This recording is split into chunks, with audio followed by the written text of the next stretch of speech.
প্রতিটি বিশ্বকাপই কিছু নতুন নায়কের জন্ম দেয়, আবার কিছু কিংবদন্তি শেষ অধ্যায়েরও সাক্ষী হয়। ২০২৬ বিশ্বকাপেও সেই বিদায়ের পালা ছিল। এই বিশ্বকাপের পর আন্তর্জাতিক ফুটবলকে বিদায় দিয়েছেন ৬ কিংবদন্তি।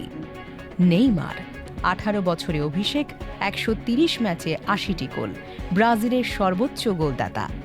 ২০১৩ কনফেডারেশনস কাপ, ২০১৬ অলিম্পিকে সোনা জিতিয়েছেন দেশকে।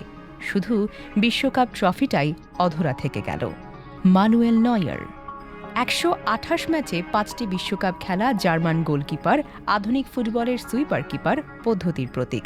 ২০১৪ বিশ্বকাপ জয় আর গোল্ডেন গ্লাভ জয়ের স্মৃতি রেখে চলে গেলেন তিনি। রিয়াজ মাহ্রেজ আলজেরিয়ার সোনালী প্রজন্মের সবচেয়ে উজ্জ্বল মুখ। ২০১৯ সালে অধিনায়ক হিসেবে দেশকে আফ্রিকা কাপ জিতিয়েছেন তিনি।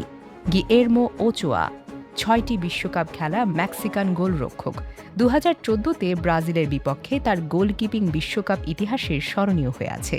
প্যাট্রিক শিক ২০২০ ইউরোতে ৫০ গজ দূর থেকে নেওয়া অবিশ্বাস্য গোলে চেক রিপাবলিকের পরিচিত মুখ হয়েছিলেন তিনি।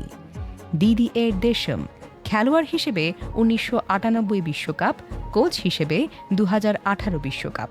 ফুটবল ইতিহাসে এই বিরল কৃতির অধিকারী মানুষদের একজন হলেন দেশম। ফ্রান্সের ডাক আউটে ১৪ বছর কাটিয়ে বিদায় নিলেন তিনি।